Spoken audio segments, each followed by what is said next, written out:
오늘은 이사야 39장의 말씀을 우리가 읽었는데 우리가 늘 기대하듯이 오늘도 말씀의 은총이 우리에게 충만하게 임하는 시간이 되기를 주님의 이름으로 축복합니다.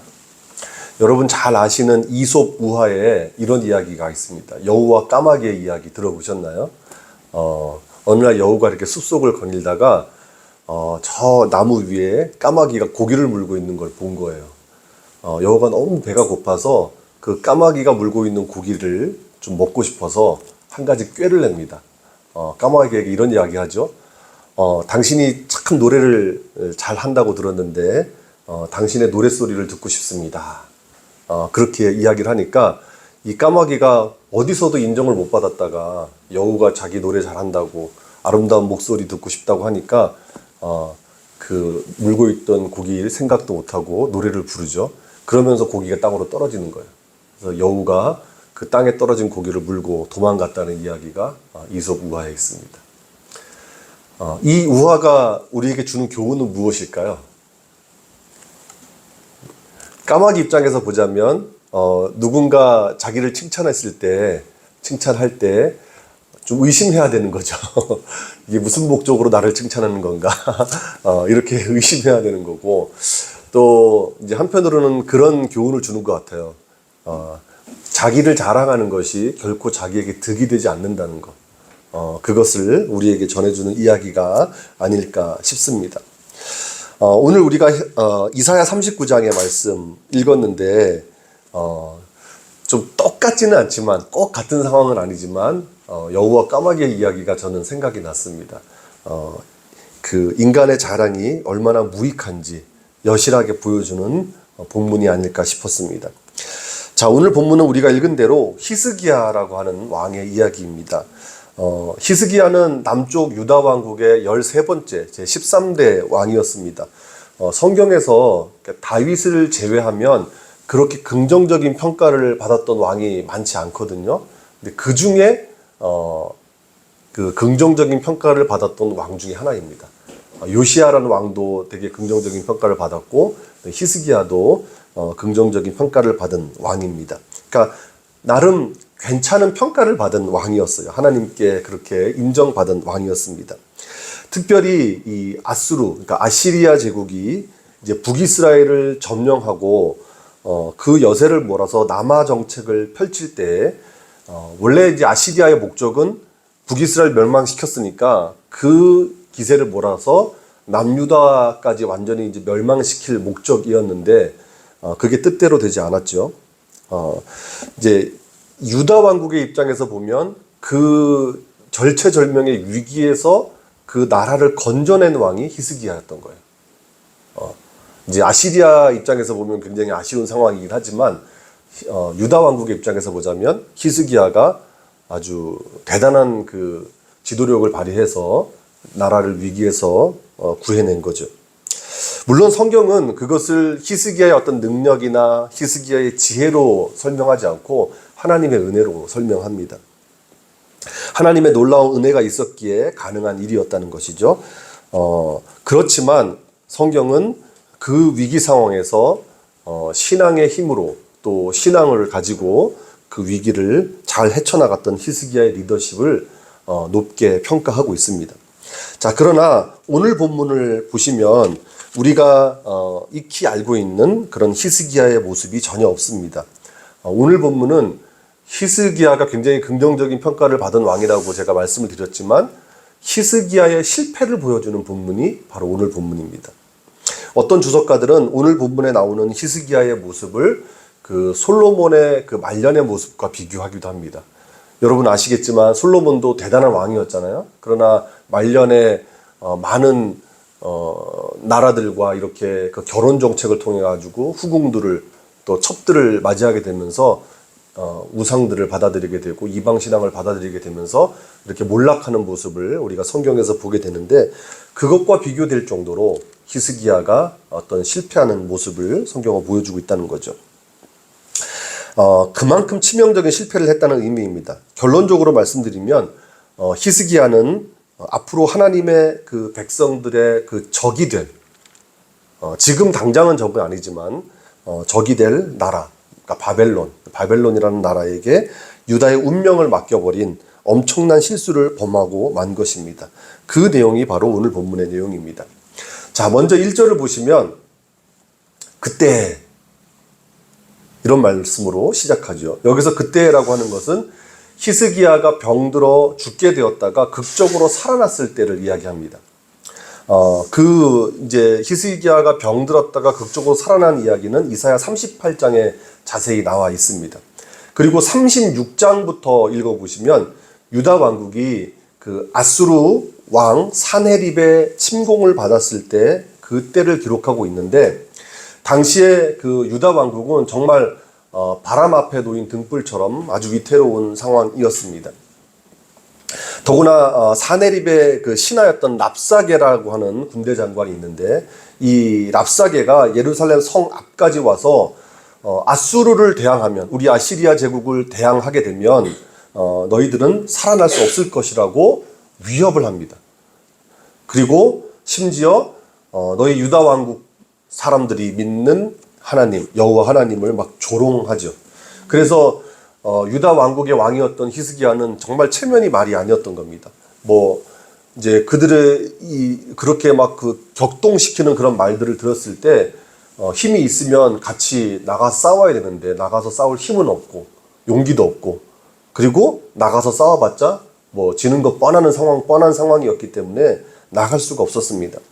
그때 히스기야가 자기 옷을 찢고 굵은 베옷을 입고 여호와의 전으로, 하나님의 성전으로 향합니다. 다른 이유가 아니었죠. 하나님을 신뢰했기 때문입니다. 히스기야는 아수르의 신들이 무익하고 헛되다는 것을 알았습니다. 하나님이 함께 하시면 아수르의 군대도 아무것도 아니라는 것을 알았습니다. 그리고 오직 창조주 하나님만이 자신과 유다 왕국을 구원할 수 있다고 확신했습니다. 그래서 하나님께 나아갔습니다. 어떤 정치적인 수단으로 문제를 해결하지 않았습니다. 하나님께서 그런 히스기야의 모습을 보시고 아수르를 물리쳐 주신 거예요. 그러니까 성경은 그렇게 묘사를 해요. 그 아수르의 사네립이 이제 북이스라엘을 멸망하고 그 기세를 몰아서 이제 남유다까지 완전히 섬멸하려고 이제 랍사게를 선봉으로 해서 온 거예요. 그 랍사게가 막 유다 왕국을 조롱하고 그렇게 막 멸시하는 말들을 하죠. 그러면서 나와 싸우려고. 근데 예루살렘 성에 있던 이제 히스기야를 비롯해서 이 유다 왕국은 거기에 대응을 하지 않습니다. 그리고 이 히스기야가 하나님의 전에 가서 기도하는 거예요. 하나님, 이 위기를 벗어나게 해달라고 기도했을 때 이 아수르 군대가 물러납니다. 근데 성경은 그 자세한 내용은 나오질 않지만 어쨌든 역사적으로 보면 아시리아 군대가 갑자기 회군을 해요. 자기 본국으로 돌아가는 거예요. 그래서 이제 학자들이 보기에 왜 갑자기 돌아갔을까? 이제 성경은 분명히 하나님의 은혜로 돌아갔다고 했지만 당시에 이제 아시리아 내부에서 뭔가 이렇게 그 반란의 조짐, 혹은 내정에 좀 어려움이 있어서 군대가 돌아가야만 하는 상황이었다는 이야기도 있고, 그 이집트, 그러니까 애굽이라고 하는 나라가 이제 그 유다에서는 좀 서쪽에 있었지만 이제 바다를 통해서 돌아서 아시리아를 침공하려는 그런 정보가 들어와서 거기에 대응하기 위해서 돌아갔다는 이야기도 있고 그렇습니다. 어쨌든 아시리아 군대가 유다를 이렇게 공격하지 못하고 돌아가게 되죠. 성경은 그것을 히스기야의 기도, 그리고 그 기도에 응답하신 하나님의 은혜로 설명합니다. 그런데 그 위기를 극복한 후에 히스기야가 병을 얻어요. 큰 병을 얻습니다. 이사야 38장 1절에 보니까 히스기야가 병들어 죽게 되니 그랬어요. 그러니까 이렇게 말씀하고 있는데 병들어 죽게 되었다, 그렇게 말씀하고 있는 거 보면 죽을 만큼 큰 병을 얻었다는 이야기겠죠. 그러니까 본래부터 히스기야가 병이 있었는지는 모르겠지만 아마도 그런 국가적인 비상사태를 겪으면서 큰 스트레스를, 엄청난 스트레스를 받았다가 그것이 이제 그 위기를 벗어난 후에 병이 도지진 않았을까, 그렇게 생각이 들기도 합니다. 어쨌든 히스기야의 병이 중해졌을 때 이사야 선지자가 찾아옵니다. 그리고 너의 운명이 이제 여기서 끝이다. 너는 여기서 너의 생명을 다했다. 그런 예언을 이사야가 합니다. 히스기야가 그 예언을 듣죠. 근데 히스기야는 그 이사야의 예언을 듣고 정말 비통한 마음이 되어서 또 한 번 하나님을 찾습니다. 얼굴을 벽으로 향하고 하나님께 기도하면서 자신이 주님 앞에서 진실과 전심으로 행한 것을 기억해달라고 하나님께 호소합니다. 또 자기가 주님의 그 눈 앞에서, 주의 목전 앞에서 선하게 행동한 것들을 주님 기억해달라고 통곡하며 기도합니다. 그 기도 중에 이런 내용이 있습니다. 이사야 38장 14절의 말씀인데, 나는 제비같이 핫같이 지저귀며 비둘기같이 슬피 울며 내 눈이 쇠하도록 앙망하나이다. 여호와여, 내가 압제를 받사오니 나의 중보가 되옵소서. 또 이렇게도 기도합니다. 이사야 38장 16절 말씀인데, 주여, 사람이 사는 것이 이에 있고 내 심령의 생명도 온전히 거기에 있사오니 원하건대 나를 치료하시며 나를 살려주옵소서. 히스기야가 간절하게 기도하는 거예요. 하나님께서 보내주신 이사야 선지자를 통해서 내 운명이 여기서 다했음을 알려주셨는데, 하나님, 저를 이번 한 번만 살려주십시오. 제가 주님 앞에서 선하게 행동한 것, 진실되게 행동한 것, 전심으로 주님을 예배한 것 기억해 주십시오. 그 나라가 위태로운 상황에서 이 나라를 건져주셨던 것처럼 제 생명도 여기서 다시 한번 살려주십시오. 그렇게 히스기야가 주님 앞에 간절히 기도합니다. 히스기야는 자신의 생명이 얼마 남지 않았다는 사실을 알고 깊은 슬픔에 빠졌지만 거기에 주저앉지 않고 마지막 힘을 다해서 하나님께 기도한 것입니다. 이렇듯 히스기야는 어렵고 힘든 순간마다 늘 하나님과 소통했던 사람입니다. 아수르의 공격을 받을 때도 그랬고, 또 중병을 얻어서 생명이 위태로울 때도 그랬고, 또 유다 왕국에서 개혁적인 정책을 펼칠 때 그때 얼마나 내부에서 반발이 있었겠습니까? 그때도 하나님을 신뢰하면서 하나님께 기도하면서 나아갔던 왕이 히스기야였습니다. 그래서 하나님께서 그 믿음을 보시고 죽어야 했던 히스기야의 생명을 몇 년 더 연장시켜 주시죠? 15년을 더 연장시켜 주십니다. 이사야 선지자를 통해서 내 생명이 여기서 다 했다, 그렇게 예언하셨는데 히스기야가 그렇게 간절히 기도하니까 하나님께서 히스기야의 생명을 15년 더 살 수 있도록 연장시켜 주십니다. 그것이 이사야 38장에 기록되어 있습니다. 자, 그런데 오늘 본문을 보니까 히스기야의 신앙적인 모습을 전혀 발견할 수 없습니다. 죽었다가 살아나는 놀라운 은혜를 경험한 후였음에도 불구하고 어찌된 일인지 하나님을 신뢰하기보다는 인간적인 자랑과 계산에 골몰하는 모습이 역력합니다. 1절을 다시 한번 보실까요? 자, 그때 발라단의 아들 바벨론 왕 무로닥 발라단이 히스기야가 병들었다가 나았다 함을 듣고 히스기야에게 글과 예물을 보낸지라. 그러니까 바벨론 왕이 히스기야가 발병했다는, 병을 얻었다는 소식, 그리고 거기서 다시 나았다는 소식, 그 치유 소식을 듣고 외교 사절을 보낸 거예요. 그 사절을 통해서 축하 전문을 보내고 함께, 야, 축하한다, 나도 함께 기뻐한다, 그런 의미로 예물을 보낸 겁니다. 그런데 이때 히스기야의 반응이 신앙의 눈으로 보면 실망스러운 행동을 한 겁니다. 자, 2절에 보시면 히스기야가 사자들로 말미암아 기뻐하여 그랬습니다. 그러니까 바벨론에서 온 외교 사절들을 크게 환영했다는 의미죠. 그리고 무슨 이유인지 유다 왕국의 보물 창고와 또 무기 창고, 그런 것들을 그 외교 사절들에게 다 보여줍니다. 2절에 보니까 히스기야가 궁중의 소유와 국내의 소유를 보이지 아니한 것이 없는지라. 그러니까 사절들을 불러다가 여기는 이렇고 저기는 저렇고, 그리고 여기에는 뭐가 있고 저기에는 뭐가 있고 다 설명해주고 보여준 거예요. 말하자면 유다 왕국의 실태를 숨김없이 적나라하게 보여준 것입니다. 바로 여기에 큰 문제가 생긴 거죠. 우선 표면적으로 보면 히스기야의 자랑, 말하자면 교만이 문제가 되는 거죠. 제가 앞서 이솝우화 이야기도 했지만 까마귀가 분수도 모르고 자기 목소리를 자랑했던 것처럼 히스기야도 유다 왕국의 힘이 마치 자기의 힘인 것처럼, 유다 왕국이 이룬 것이 마치 자기가 이룬 것처럼 자랑했던 것입니다. 이것도 물론 교만이죠. 자, 그런데 여기에는 교만의 또 다른 이면이 있습니다. 사실 이 바벨론 왕 무로닥 발라단이라고 하는 사람은 그 아수르 군대에 쫓겨서 거의 10년 정도 망명 생활을 했던 인물입니다. 그런 우여곡절 끝에 정말 우여곡절을 끝에 어렵게 바벨론 왕 위에 오른 사람이 바로 무로닥 발라단입니다. 그래서 히스기야나 무로닥 발라단이나 사실은 아수르, 그 아시리아 제국에 대한 적개심을 가지고 있었습니다.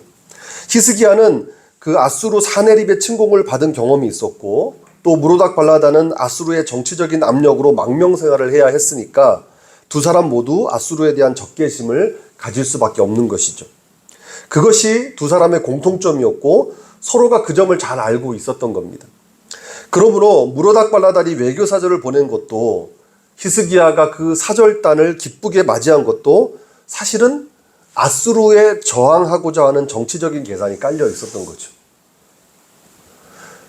당시 아수르 제국은 절대 강국이었습니다. 절대 강국. 그 누구도 아수르 제국을 무너뜨릴 수 없을 거라고 여길 만큼 강력한 힘을 가진 제국이 아수르 제국이었습니다. 그런데 자, 히스기야 입장에서 보면 바벨론이라고 하는 나라가 있지만 이 나라는 자기 나라에, 그러니까 유다 왕국에 당장 위협이 될 만한 존재는 아니라고 생각했던 거예요. 일단 바벨론이라고 하는 나라가 예루살렘에서 멀리 떨어져 있어요. 너무 멀었어요. 그리고 아수르처럼 가깝지가 않았기 때문에 그런 위협적인 존재가 될 수 없다고 생각했어요. 게다가 아수르가 워낙 강력한 국가였기 때문에 어떤 국가도 아수르에 저항할 능력이 없다고 생각했고, 바벨론이 떠오르는 신흥 강국이긴 했지만 당장 위협이 되지도 않았고, 그리고 이들의 힘을 잘 이용하면 아수르 제국을 좀 견제할 수 있겠다 싶었던 거예요. 그러니 유다 왕국의 입장에서 보면 바벨론이 아수르에 저항해주면 나쁠 게 전혀 없는 거죠. 바벨론이 뒤에서 힘을 보태주면 아수르도 유다를 함부로 대할 수 없을 것이라는 생각을 한 것입니다. 바로 이런 목적으로 히스기야는 보물 창고를 자랑하고 무기 창고를 보여준 거예요. 단순하게 보면 자기의 어떤 국력, 자기 나라의 국력을 자랑하는 것 같지만 사실은 그 자랑 이면에는 내가 너희들과 동맹을 맺고 싶다. 그런데 너희들과 동맹을 맺을 수 있을 만큼 우리도 이만한 자원이 있고 이만한 능력이 있고 이만한 보물이 있다라는 것을 보여주는 거죠. 바벨론과의 동맹을 통해서 유다 왕국의 안전을 확보하려는 의도가 숨어 있었던 것입니다. 실제로 바벨론이 외교사절을 보낸 것도 반아수르 동맹을 결성하기 위한 의도였고요. 히스기야도 그것을 알았기 때문에 그들을 기쁘게 맞이한 것이고 또 모든 걸 다 보여주었던 것입니다. 자, 그러나 신앙의 눈으로 볼 때 성경은 이것을 히스기야의 교만으로 또 치명적인 실수로 이야기하고 있다는 거예요. 성경에서 말하는 교만은 단순히 잘난 척하고 뽐내고 자랑하는 것, 그걸 교만으로 보지 않고 하나님 앞에 서 있는 우리라는 인간이라는 존재가 하나님을 의지하지 않고 다른 것에 의지하는 것을 교만이라고 보는 거예요. 히스기야는 바벨론 정도의 나라라면 유다 왕국에 도움이 될 수 있으리라 여겼습니다. 바벨론 정도의 나라와 동맹을 맺는다면 아수르를 충분히 대항할 수 있으리라고 생각했어요. 그래서 바벨론의 외교사절에게 자신의 건강과 자기 조국의 견고함을 자랑했던 것입니다. 왜냐하면 우리는 너희와 동맹을 맺을 만한 충분한 자격이 있는 나라라는 것을 보여주고 싶었던 것이죠. 그러나 그것이 히스기야의 잘못된 생각이었습니다. 히스기야는 하나님의 은혜로 병이 나았던 사람입니다. 하나님의 은혜로 생명이 연장되었던 사람입니다. 또 이사야 36장 이하에 기록된 것처럼 히스기야의 조국 유다 왕국은 하나님의 은혜로 아수르의 위협에서 벗어날 수 있었습니다. 히스기야가 개혁 정책을 성공적으로 펼칠 수 있었던 것도 하나님의 도우심이 있었기 때문입니다. 그렇기 때문에 가능한 일이었습니다. 히스기야 자신도 그것을 잘 알고 있었습니다. 그런데 이게 무슨 일입니까? 그 모든 은혜를 경험했음에도 불구하고 왜 결정적인 순간에 하나님을 잊어버린 것일까요? 우리가 예언서를 읽어보면 유다 왕국이 이렇게 위기 상황을 맞을 때 그 왕들이 우선적으로 행동하는 게 뭐냐면 이 나라의 위기를 이렇게 극복할 수 있는 정치적인 계산을 먼저 한다는 거예요. 그래서 뭐 애굽을 찾아가기도 하고 또 바벨론에 이제 완전히 몸을 맡기려고도 하고 막 이런 모습들을 보일 때마다 하나님께서 선지자들을 보내서 책망하시죠. 훈계하십니다. 하나님을 의지하라고. 하나님을 신뢰하라고. 예레미야 9장 23절에 보면 이렇게 말씀합니다. 여호와께서 이와 같이 말씀하시되 지혜로운 자는 그의 지혜를 자랑하지 말라. 용사는 그의 용맹을 자랑하지 말라. 부자는 그의 부함을 자랑하지 말라. 이것이 무슨 말씀입니까? 인간의 지혜이든지 용맹이든지 혹은 인간의 부함이든지 그것을 허락하신 분이 있다는 것을 성경은 말하고 있는 거예요. 하나님을 알지 못하는 사람이라면 자신의 지혜를 자랑할 수 있어요. 하나님을 알지 못하는 사람이라면 자기 용맹을 자랑할 수 있어요. 자신의 부유를 자랑할 수 있습니다. 그러나 하나님의 백성이라면, 하나님의 자녀라면 그래서는 안 된다는 거예요. 예레미야 9장 24절은 또 이렇게 말씀합니다. 자랑하는 자는 이것으로 자랑할지니 곧 명철하여 나를 아는 것과 나 여호와는 사랑과 정의와 공의를 땅에 행하는 자인 줄 깨닫는 것이라. 나는 이 일을 기뻐하노라. 여러분, 지금 이 말씀은 인간의 자랑을 경계하고 있는 말씀입니다. 지혜가 되었든 용맹이 되었든 혹은 재물이 되었든 그것이 자랑할 만큼의 수준이라면 어떤 면에선 그것이 의지의 대상이 될 수도 있다는 얘기예요. 여러분, 우리에게 엄청난 재산이 있다고 생각해 보십시오. 그래서 남들에게 자랑할 만한 정도의 수준의 재산이 있다고 생각해 보십시오. 그러면 어느샌가 우리는 그 재산에 의지하는 마음이 생기고 의지하게 됩니다. 하나님은 그 어떤 것에도 우리가 우리의 마음을 거기에 의지하는 것을 원치 않으신다는 거예요. 오직 하나님만을 신뢰하기 원하시고 하나님만을 의지하기 원하신다는 거예요. 그래서 하나님은 자랑을 경계하고 있는 겁니다. 대신 무엇을 자랑해야 됩니까? 그 자랑거리를 허락하신 하나님을 자랑하라는 거예요. 하나님을 자랑한다는 것은 다른 말로 하나님을 신뢰하고 의지한다는 이야기입니다. 그것은 또 하나님 앞에서 겸손한 자라는 의미도 있습니다. 반면에 하나님을 자랑하지 않고 하나님이 주신 것들을 마치 자기가 성취한 것인 양 자랑하는 것은 교만한 것이라는 것이죠. 히스기야가 이런 교만의 모습을 보인 겁니다. 히스기야는 바벨론의 힘으로 아수르를 대적할 수 있으리라고 생각했지만 그 생각 속엔 이미 바벨론의 힘을 의지하려는 교만과 불신앙이 자리 잡고 있었던 것입니다. 물론 인간적으로 보면 충분히 이해할 수 있습니다. 그러나 순서가 잘못되었다는 거예요. 우리가 이제 합리적으로 이성적으로 생각해서 누군가와 같이 힘을 합치고 누군가의 도움을 받고 하는 계획들을 인간이라면 가질 수밖에 없죠. 그러나 하나님은 순서가 잘못되었다는 것을 일깨워 주시는 거예요. 먼저 하나님을 찾고 하나님께 묻고 하나님을 의지하기를 원하셨던 거예요. 하나님은 그렇게 순서가 잘못된 히스기야의 모습을 용납하기 어려웠던 것이죠. 그래서 여러분, 가장 위험한 때라고 하는 것은 어쩌면 가장 큰 은혜가 임했을 때일지도 모릅니다. 하나님께서 주신 은혜가 너무 클 때, 또 하나님께서 주신 복이 최고치에 이르렀을 때 어쩌면 그때가 가장 위험한 때인지도 모르겠습니다. 왜냐하면 착각할 수 있기 때문입니다. 마치 내 능력과 내 공로로 주어진 것인 양 착각하는 것이죠. 혹은 주어진 은혜와 복이 너무 커서 어느 순간 하나님을 잊어버리고 또 은혜와 복을 누리면서 그걸 자랑하고 심지어 그걸 의지할 수도 있기 때문입니다. 인간은 충분히 그럴 수 있는 존재입니다. 그래서 위험한 때라고 말씀드리는 겁니다. 고린도전서 10장 12절에 보면 이런 말씀이 있습니다. 그런즉 선줄로 생각하는 자는 넘어질까 조심하라. 내가 서 있다 생각하거든 언제 넘어질지 모른다는 것을 기억하고 조심하라는 거예요. 여러분, 이것은 우리가 반드시 유념해야 될 진리입니다. 어려울 때, 힘들 때, 부족할 때는 하나님을 우리가 의지합니다. 그러나 풍족하고 부유할 때가 되면 하나님을 잊어버리기가 쉽습니다. 신명기 8장에 보면 신명기 8장 12절로 14절인데요. 이런 말씀이 있어요. 네가 먹어서 배부르고 아름다운 집을 짓고 거주하게 되며 또 내 소와 양이 번성하여 내 은금이 증식되며 내 소유가 다 풍부하게 될 때 내 마음이 교만하여 내 하나님 여호와를 잊어버릴까 염려하노라. 하나님께서 광야 생활을 마치고 가나안 땅으로 향하는 이스라엘 백성들을 향해서 모세를 통해서 주신 말씀입니다.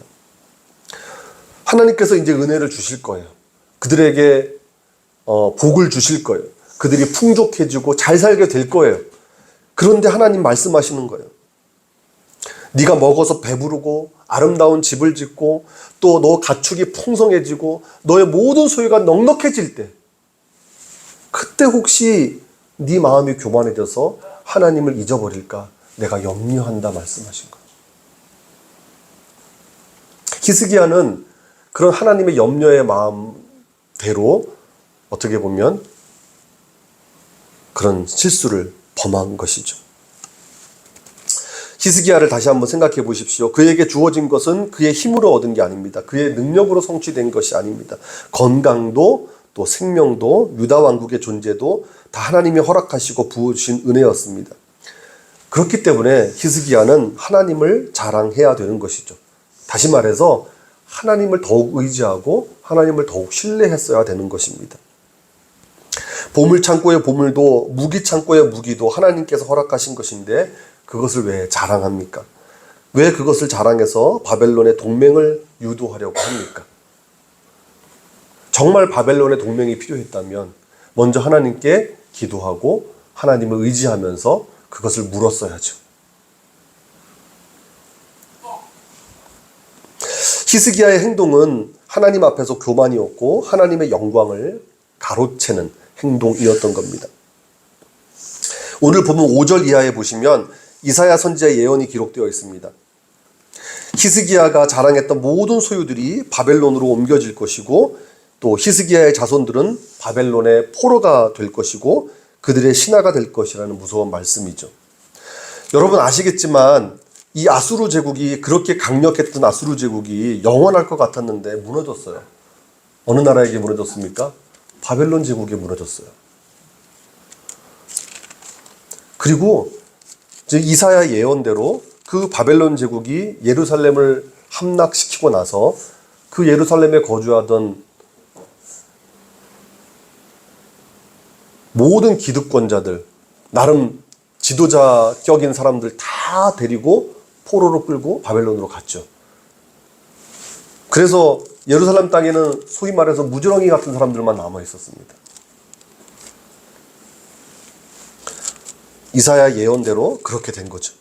자, 그런데 보시면 8절에 보시면 히스기야가 정말 이게 어떻게 된 건가 싶을 정도로 이 정도의 예언을 들었으면 자기가 좀 얼른 깨우치고 내가 잘못했구나 라고 했어야 되는데 8절에 뭐라고 합니까? 히스기야가 이사야에게 이르되 당신이 이른 바 여호와의 말씀이 좋소이다 하고 또 이르되 내 생전에는 평화와 견고함이 있으리로다 하니라. 이게 무슨 말이냐면 이사야가 무서운 예언을 했잖아요. 그럼 당신이 하나님의 말씀을 받아서 한 예언이니 그 말씀은 좋은 말씀입니다. 이렇게 얘기를 해놓고는 근데 내가 살아있는 동안에는 그런 일은 없는 거죠. 그 얘기예요. 내 생전에는 평안과 견고함이 있는 거 맞죠? 실제로 히스기야 생전에는 어려움이 없었어요. 그 아수르 제국이 쳐들어왔을 때 잠깐 위기를 경험했지만 그것을 하나님의 은혜로 헤쳐나갔고 그리고 나서 병을 얻었을 때 하나님이 또 살려주셨고 그리고 히스기야가 생명을 다할 때까지 평안하게 살았단 말이에요. 그런데 히스기야 사후에 어떻게 됩니까? 나라의 그 힘이 급격히 기울기 시작했잖아요.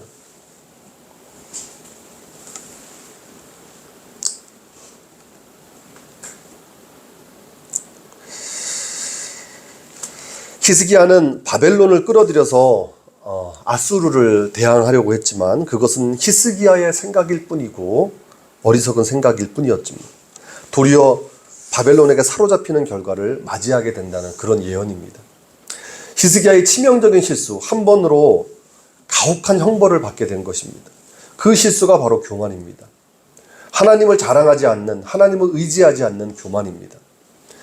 여러분, 히스기야의 마지막을 똑똑히 기억하시기를 바랍니다. 히스기야는 경건한 신앙인으로 또 위대한 지도자로 우리의 본보기가 되는 인물이지만 마지막에 유다 왕국의 패망을 불러오고 마는 그런 치명적인 실수를 범하고 말았습니다. 비록 히스기야 당대에 징계를 받은 것은 아니지만 역사의 무대에서 초라하게 퇴장하고 마는 불명예를 얻고 말았던 것이죠. 이제 여러분의 삶을 돌아보시길 바랍니다. 하나님의 은혜를 입었다면 하나님을 자랑하시고 더욱 하나님을 의지하시고 신뢰하시기를 주님의 이름으로 축복합니다. 그것이 우리가 드릴 수 있는 가장 귀한 찬양이고 가장 귀한 예배입니다. 하나님을 어려울 때 하나님을 의지하는 그 마음을 견고하게 가지고 있었다면 여러분이 잘 될 때도 하나님의 은혜를 주셔서 여러분의 삶이 더 넉넉해지고 풍족해질 때에도 여전히 하나님을 의지하시고 신뢰하시고 하나님께 꼭 붙들려 있는 그런 믿음의 삶을 사시기를 주님의 이름으로 다시 한번 축복합니다. 그것이 우리가 드리는 가장 귀한 예배입니다. 기도하겠습니다.